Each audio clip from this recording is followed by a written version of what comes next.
So Destiny, this is your website. Mm-hmm. Maybe a kid who's never made a website before. What would be your advice to them? No matter how hard it is, always try.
Hi, I'm Hank Ashforth, Executive Vice President of the Ashforth Company.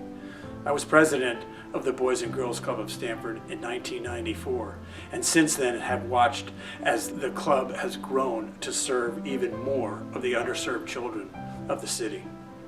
The club puts at-risk children on a path to self-sufficiency, helping them with leadership skills, schoolwork, time management, and college and career preparation. During the COVID pandemic, they helped families get back to work by providing childcare, after-school homework help, evening and weekend enrichment programs, and access to food, PPE, COVID testing, and vaccinations.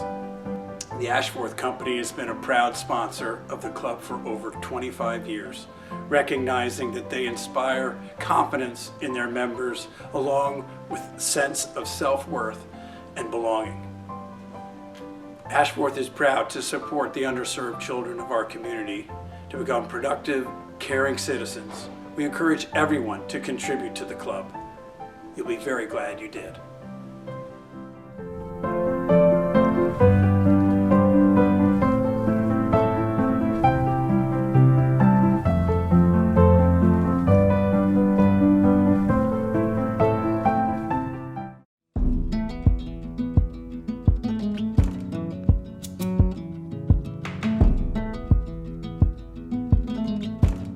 Hi, I'm Tom Berger, co-founder and managing partner of Gridiron Capital, and I'm also a board member at the Stamford Boys and Girls Club. Gridiron is proud to support Stamford Boys and Girls Club. The Boys and Girls Club does amazing things. They offer great after-school programs and support for those children that need it most.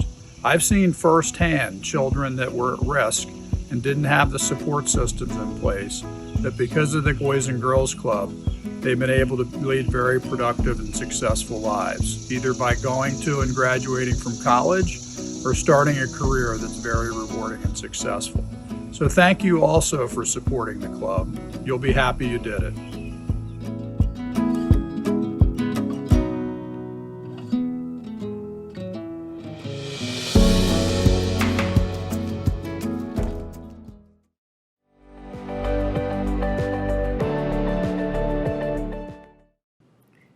Hello and welcome. I'm Andy Zeitlin, President of the Board of the Boys and Girls Club of Stamford. I am pleased to welcome you to our Close the Gap event, both for those of you who are present at the club as well as those of you who are watching this program remotely.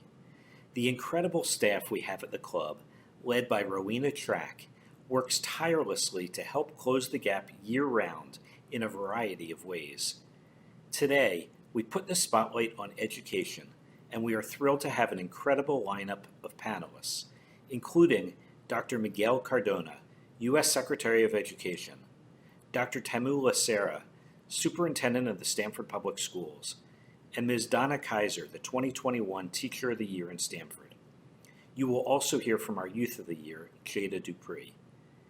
I would like to thank our amazing board and our many friends and donors. As we approach back to school, thank you so much for supporting our efforts with your generosity. There is still time to bid on exciting auction items at the link below. Every gift means the world to us and our 1,600 K-12 members. Thank you again, and I can't wait to see you all in person very soon.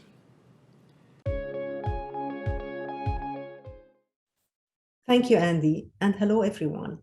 It's such a pleasure to be with you today. This is our second virtual Close the Gap event, and I truly hope it will be our last. I'm so ready for live in-person events, and I know many of you are as well. This past year, unlike others, was a very different year, traumatic in many ways. We've been through some of the darkest moments in our history.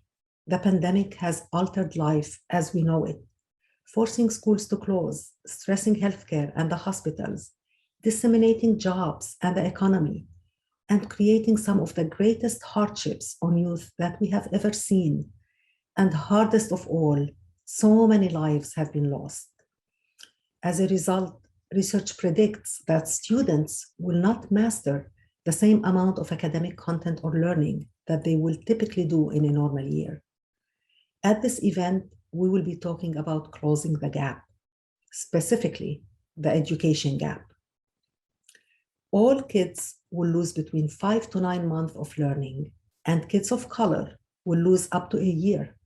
When you think about disparities, they don't touch down equally. While some kids thrived in a virtual school or pandemic pods, as they were called, others did not have access to effective academic support. They didn't have access to live teachers. They didn't have access to technology with devices or computers to carry on with their education. There was a silver lining in this, though.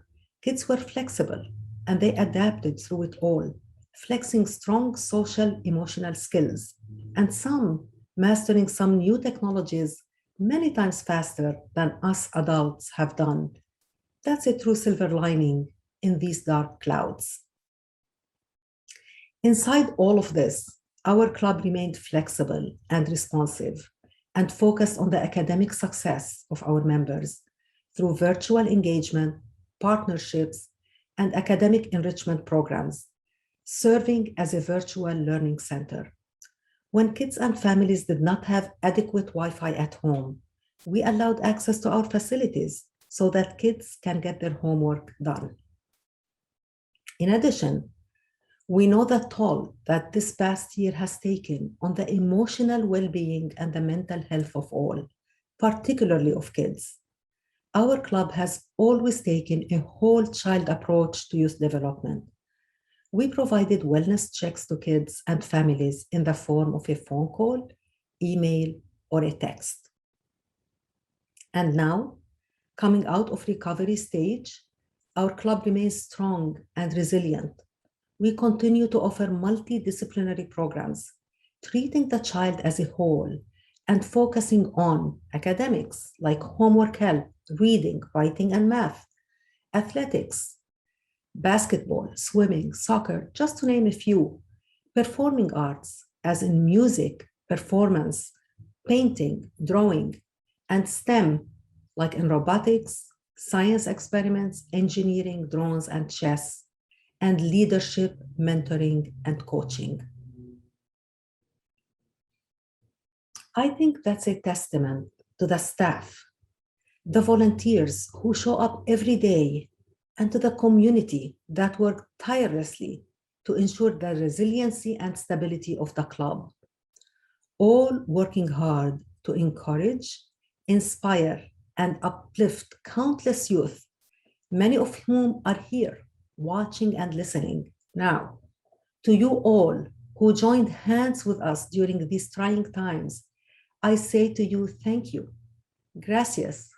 Merci. We are grateful. The club remains a safe and welcoming place for so many youth. For many kids, it's an extension to their families. It's their constant. It's their solid rock. It is their North Star. It's where big dreams come true. It's where they learn the fundamentals. The Boys and Girls Club of Stanford continues to be a place of belonging. Feeling a sense of belonging is one of the basic fundamentals of a young person's life. The club acts as a jumping off point into a world of opportunity and success. Our mission is unstoppable: safety, service, and the success of every youth that crosses our doors. We have an incredible lineup of speakers who unite us in our mission. That mission is all about creating bright futures for young people. Please enjoy the program, and I will see you again later. Thank you. Good morning, ladies and gentlemen, and good afternoon. My name is Jada Dupree, and I'm a 17-year-old junior at the Academy of Information Technology and Engineering High School. My story is not dissimilar from others in the U.S., but more specifically in Stamford, Connecticut. Throughout my childhood, my parents moved several times around Stamford, including from the South End to the West Side. While on the West Side, we only could afford to live in the projects of Connecticut Avenue, which was a small space for our large family. At the age of 7, my parents separated, which introduced a challenging co-parenting situation. My parents worked very hard to keep a roof over our heads and to provide myself and my 7 siblings a better education and other opportunities. For this, I am truly grateful. In order to do this, they had to rely very heavily on the Boys and Girls Club of Stamford to provide affordable childcare. Myself, along with my 7 siblings, we also attended the club since we were 5 years old. At the club, I joined programs like Homework Help to help stay on top of my homework, to help me develop strong character, and to find my passions. The club is my second home.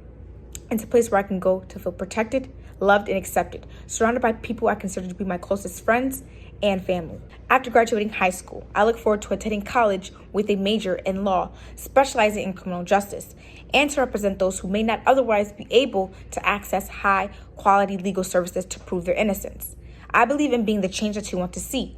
I intend to be a mentor for the young ones. I want to be someone who they can trust, share their thoughts and feelings with, and build a relationship with. I want to advise young teens on leading a principle-centered life. In essence, I would like to help members of the club gain the confidence and tools needed to convert their ideas into something tangible. I am grateful for the opportunity to have attended the club, as it has shaped me into who I am today. It's an honor to represent the Boys and Girls Club of Stanford. Thank you, and have a great day. Ms. Kaiser, you are a science teacher. Please share with us what inspired you to be a scientist. Also, please share with us your journey to get to be a scientist. Well, I just want to start off by saying thank you for this opportunity to interview with you today, Jada. I was inspired to become a scientist by my parents. When I was a kid and through my teenage years, my mom was very sick with a disease that nobody understood. And because of that, she could not keep a job. And so my dad had to take on a lot of the burden of the family. It was very difficult, but my parents always cared very much about family, and they really loved celebrating holidays. And so when I was 7 or at Christmas time, my parents bought me a microscope with slides and a chemistry set with real chemicals. And I played with that until all the chemicals were gone. I did every experiment, and I kind of like, as a kid, I kind of dreamed that I could come up with something that would help my mother so she wouldn't be sick anymore. I worked in pharmaceuticals for over a decade, and 2 of the drugs that I worked on are now approved drugs. One is called Skelid, and the other one is called Plavix. I was maybe 2 years, 3 years into being married, and I had almost immediately, I had 2 children. During that time, I moved 4 times. I decided that maybe I needed a new job, and I'd always kind of had a dream of being a teacher. And so I took a job in a night school so that my husband could take care of the kids while I was teaching. And that's how I got into teaching. At first, I was a little afraid because I didn't really know how to teach high school students. But after the first year of seeing the students pass their tests and just be so happy that they passed their test. I just wanted to keep being a teacher after that. Thank you. Next, you are the Teacher of the Year. Please tell us how you got to be Teacher of the Year and what does that mean to you? Like how I got to be Teacher of the Year, I think is really very closely tied to listening to my students, and over the years, just staying open to what my students were telling me and to continually learning and trying new things to help my students reach their goals. Last year was a very challenging year for many students. Given that it might be hard to teach science remotely and digitally, share with us how you managed to teach your students effectively. Well, at first, when we all went home, it was really difficult. I couldn't do any of the activities I normally would do. And so I came up with activities the students could do at home. Like we had a project where everybody grew rock candy at home. And we had another project where students watched me build a calorimeter, which is a way to measure the calories in food, a homemade calorimeter. And they helped me to design my calorimeter using good engineering practices. But they didn't do the calorimetry because it involved fire. So I did that in my backyard. I had also, like a few years earlier, brought a program to my school called Nearpod. Nearpod is a learning platform that allows you to teach remotely. I was using it previously to teach in class because one of the things it has is called a Draw It, and it allows me to see what every single student is working on, either in the classroom or remotely on my screen. So I can see if they understand or if they don't understand. I can direct instruction or change instruction using it. And that really, really helped. What message do you have for youth who aspire to study science and be a science teacher one day? Okay, so if you love science and you really love working with people, being a science teacher may be the right career for you. I absolutely love it. I would do it again. People have asked me that this past year. I definitely would do it again. It does take a lot of work to be a teacher. I don't want to sugarcoat it.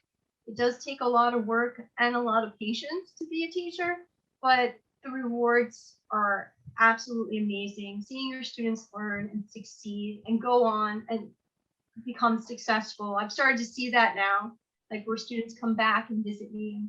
Some of them have become teachers and they come and talk to me about it. And also seeing them go on to become doctors and other people in the school system, like social workers. They've come back and taught now at Stamford High. Like all different people have come back to tell me how they're doing, and it's very rewarding as a teacher to see that your students are doing well. What new challenges do you think this coming year will present? What message would you like to send youth about overcoming these challenges?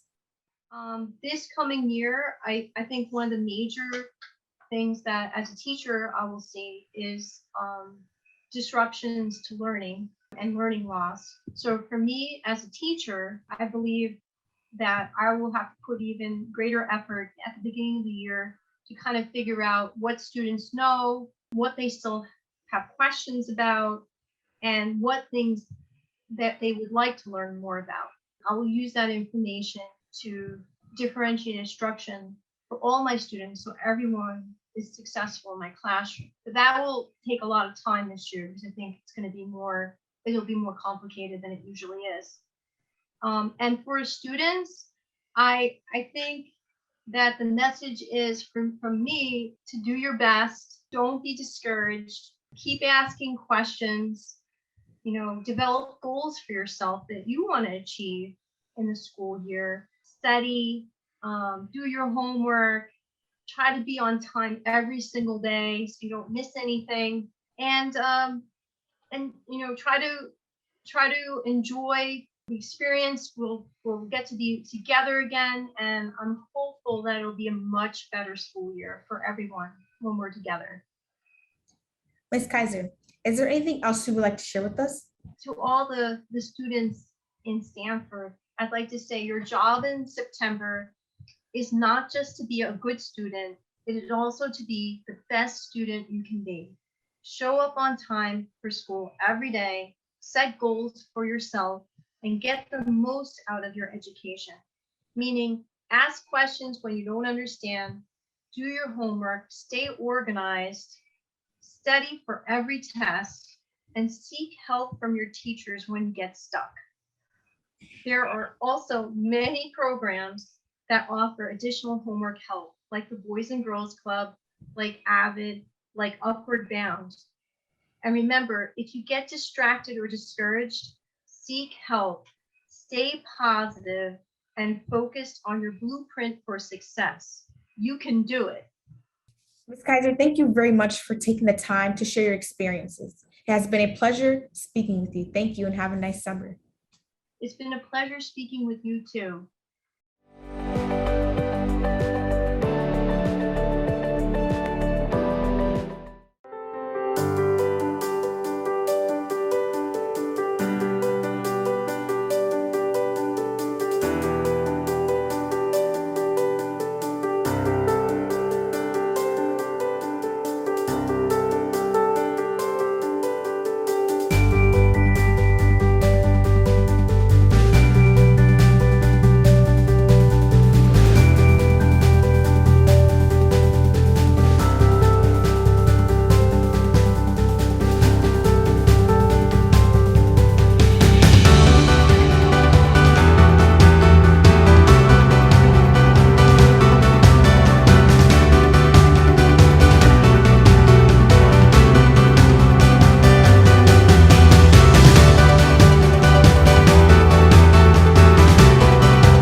Dr. Tamu Lucero, I am delighted you're able to join us today, and I do appreciate you taking time off your very busy schedule to be with us today. Well, I appreciate you having me. We love the Boys and Girls Club, so this is great. Wonderful. Dr. Lucero, today is much brighter than a year ago, and you were one of our guest speakers at last year's Close the Gap. Why do you think that is? And what success did you find at the district level to propel optimism for the future? It was a great year, and I think people would be surprised to hear us say, as we reflect, that it was a great year, but it just helped us understand that in Stamford Public Schools, that when we work together, and just not Stamford schools, but the city of Stamford and all of our community partners, what we realized is when we work together, we can accomplish a lot on behalf of our students. And so we're really proud of some of the work that we did this year. If I had to choose a couple of highlights of the year, it would be that our students were able to return to school. All that wanted to come back to school were able to return to school. And we did have the majority of our school district, over 78% of our students decided to come back to school for the last quarter of school for all 5 days a week instruction. And we were in the hybrid model before that. So we just think that that was a huge accomplishment for a school district our size. And the other thing that we're really proud of is that we were able to get technology out to all of our families and all of our students so that they were able to participate. And, you know, we see the unintended consequences of a pandemic. And one of them is that we now have a computer for each and every one of our students and staff members. So that will be wonderful moving forward because it really has changed our instructional model in terms of using technology in all of our classrooms. That is fantastic. Congratulations on all these successes that you have mentioned. Despite today being much brighter than last year, what are you nervous about going into this school year? And what plans are in place to address those concerns? So I think our biggest concern, and I don't think this will be a surprise to you, is the social emotional wellness of our students, our staff, and our families. We want to make sure that when our students return to school, that they feel safe and secure in their learning environments. And it has not been a consistent routine for our students. And we know that most of our students appreciate routines. And so getting them back into school, getting them settled into school is going to be really important. So we are doing some thoughtful planning this summer to make sure that we provide proper professional development for our staff and supports for our families as we transition back into school. And hopefully with those two resources in place for our students, that they will be able to return to school and really be able to get back into their academic programs and feel really comfortable being back in school full time. That is excellent. Thank you. Our partnership, the partnership between the Stamford Public School System and the Boys and Girls Club of Stamford is growing. And I'm really proud and pleased of the progress we have done together, working together. And we serve the community in a much bigger way when we partner. What are your thoughts on more such partnerships? One thing that I think we learned during the pandemic and we missed during the pandemic is having visitors in our buildings. And we really think it would be a wonderful opportunity if we were able to get your staff that work with our students after school into our school buildings during the school day so that they can see us interacting with one another. And on those with that same thought in mind, having staff members, teachers, paraprofessionals, security, go over to the Boys and Girls Club after school. The more that they can see that we are visiting the Boys and Girls Club and that the students are and your staff is coming into our buildings, I think that they'll see the partnership that we have and really feel like we're a team working on this together, where at some point they won't know where we end as a school district and you begin as an after-school program. So we really feel like having that partnership and inviting each other into our spaces. I know I had the opportunity to visit the Boys and Girls Club recently and talk to some of your team leaders who are absolutely amazing. We would like to see a student representation and greater student voice in Stamford Public Schools. So we were able to come over and you all hosted us and we had a great conversation, one of I'm hoping many. And so this is just one example of our conversation was very different when I was on Zoom versus when I was sitting in the Boys and Girls Club with them, because I was on their quote unquote turf. We were able to have, I think, a deeper conversation than if they were to, let's say, come to my office. So I appreciate it being invited in. That's exactly right. You're absolutely right. Thank you. In few weeks, schools will be open. Is there any other messages you would like to send parents, students, teachers, to members of the community?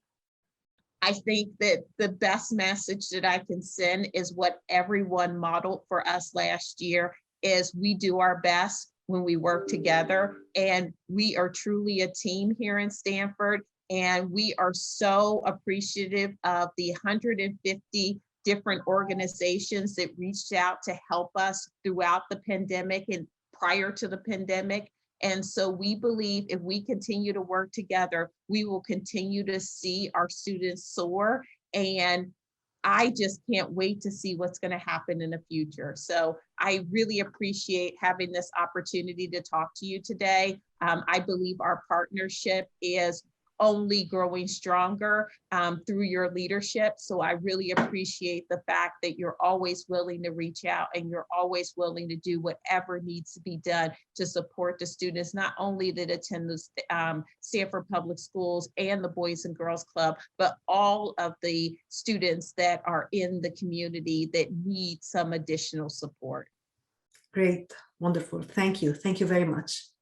I appreciate you taking the time. It's a pleasure to have you on our program. Thank you. Thank you so much. Take care. Thank you. It's my great honor and privilege to be speaking to the U.S. Secretary of Education, Dr. Miguel Cardona. Thank you, Secretary Cardona, for taking the time of your very busy schedule to talk to us today.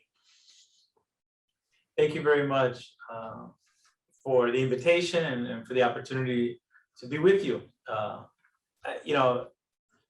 The Boys and Girls Clubs across the country are special, and I know in Stamford the work that you do in the clubs is critically important. It's always been important, but over this last year, we've seen how the Boys and Girls Clubs have really expanded their reach and served in a time of great need. I'm fortunate to have had the experience to serve on the board of directors at a Boys and Girls Club in Meriden. Yes. And I saw firsthand the great work that the clubs do. And I know in Stamford, where you serve 75% of the students who are either free or reduced lunch, you connect with the 22 schools that are there. You serve such a critical role. So I'm glad to be here with you. Thank you. Thank you very much. Secretary Cardona, as we prepare to go back to school, what are you most concerned about? And what's being done at the federal level? And what can we do at the local level? So with regard to reopening, the thing that I fear most, or I'm concerned with the most, is that fear continues to widen opportunity gaps, that complacency brings us back to a system that looked a lot like the system we had before the pandemic, where we still had major gaps. While the Delta variant is something that we're all paying attention to, I'm very confident that with the efforts that we put in place throughout Connecticut last year, our students can return to school safely and quickly. And in terms of what the local folks could do is help communicate to the families who are nervous, who have a little bit of fear about sending their children back. Ensure that you're doing everything you can to get as many people vaccinated as possible. Many of the families are connected very closely with the Boys and Girls Clubs of Stamford. And to be frank, having vaccination clinics or being able to communicate with families that are a little bit nervous can only help get our students back into school safely. Excellent. Great advice. Thank you. So coming from Connecticut, what is the Connecticut perspective that you keep in mind during policy making? I'm sure many in Connecticut would love to hear that. Yeah, I'm fortunate that I had the privilege of serving as a teacher, a school principal, district leader, adjunct professor, and then commissioner of education in Connecticut. I learned so much from not only the instructors, but also the people with whom I work. And for me, what I bring is that culture of high expectations that I saw throughout our state. The willingness to do what's right for students, even if it's hard work. This past year and a half, we were tested like never before as educators. And I was fortunate to have a bird's eye view in Connecticut of the tremendous leaders across the state, not just in our schools and in our districts, but leaders like yourself who pitched in and said, how can I help?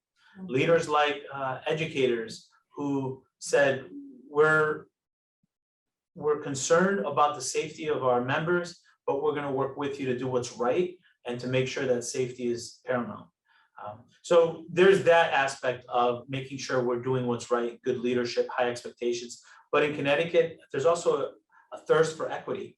People know that in Connecticut, students who have tremendous resources are 4 or 5 minutes down the street from students who have very little resources, and that those gaps have to be addressed. So the inequity focus is something that we have in Connecticut also. And then lastly, what I learned in Connecticut and what I was able to use in Connecticut is something that I want to bring to DC, is that intentional collaboration that I experienced in Connecticut, because we know we get more done when we work together. I like that, intentional collaboration. I will keep that in mind. That's great advice. So Secretary Cardona, how can the Department of Education ensure there is support for out-of-school time partners like the Boys and Girls Clubs, which are critical to the educational ecosystem and are providing critical services to prevent and address learning loss and social emotional learning support? Right. We learned over this past year and a half that we had to be aggressive when we talk about reopening to make sure that we're addressing not only the academic needs, but the social and emotional needs of our students and the trauma that they experienced. And part of that is socializing and being part of activities that are well supervised and safe for our students to engage with one another. You know, as a father, I can tell you my own two children, I think if you were to ask them what was the most difficult part of the pandemic, and I'm blessed that I didn't lose anyone in my family. I know there's so many others that are suffered loss or job loss. But my children would say that not being around their peer network, or not being around their teachers, or not being around that sense of community that schools and clubs provide was a very difficult part of it. So I think it's important, as we build back better, we really reimagine what these relationships could be. Mm-hmm. And we take what we did before and amplify it. You know, there are unprecedented funds to support this work. We really need to make sure that we're not going back to a system that we had before March 2020, where oftentimes, not so much in Stamford, but throughout our country, we had after-school programs that were loosely connected. Right now, we all have to work together to make sure that there's a tight alignment in the work that we do for our students during the school day and after school.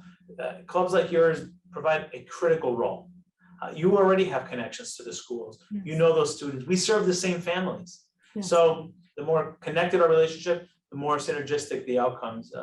And I think in the American Rescue Plan, the funds are there intended to support students and families and communities. And what we're finding in some places is, especially during the summer months, we rely on these partnerships to give our students the experiences that they need. The summer school programs that our districts have are oftentimes insufficient because the students have so many needs that we must partner well with our partners, such as the Boys and Girls Club. Yes, that's very true. Thank you. While the COVID-19 relief bills have provided flexible funding via the ESSER funds, some out-of-school time organizations like Boys and Girls Clubs are still looking for ways to assist school districts. What advice would you give community-based organizations as we start this new school year? The advice I would give these organizations is to, number one, acknowledge and recognize the important role you have, and I'm sure you do.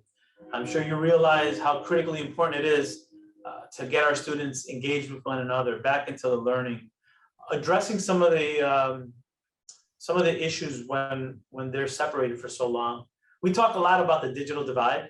Yes. We also have to address the relationship divide. Mm-hmm. Students have been disconnected from their relationships for the last year and a half. So these clubs play a big role. But I would give specific advice that I would give would be to align the focus around shared values, shared goals of the district, shared perspective of the district, so that from the perspective of the consumer, which is our students and our families, they see that it's just an extension of the experience, the school experience.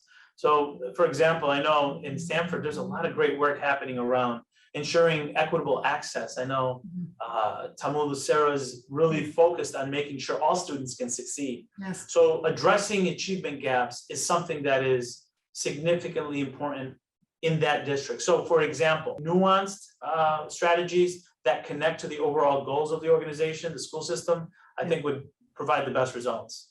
Yes, absolutely. And Dr. Lucero actually is a speaker on this program. So I think what you're saying and what she is saying align perfectly. So thank you for this advice. Of course. Secretary Cardona, watching this program, are parents, teachers, students, community leaders, among others. Is there any other message you want to give them as we all prepare for this new school year? Yes, thank you for that opportunity. First, I want to say thank you. As a father, an educator, I've experienced this pandemic and the impact it had on my children and children across Connecticut and then across the country. I got to see the impact of it. And I want to say thank you to the parents who served as teachers and while they're transitioning back to work or trying to work remotely, they were able to support their children. And I know that was difficult. And I just want to say thank you to the parents and to the students. You inspire us every single day to work harder, to work smarter, and to make sure that we're raising the bar on ourselves, that we work harder because you deserve it.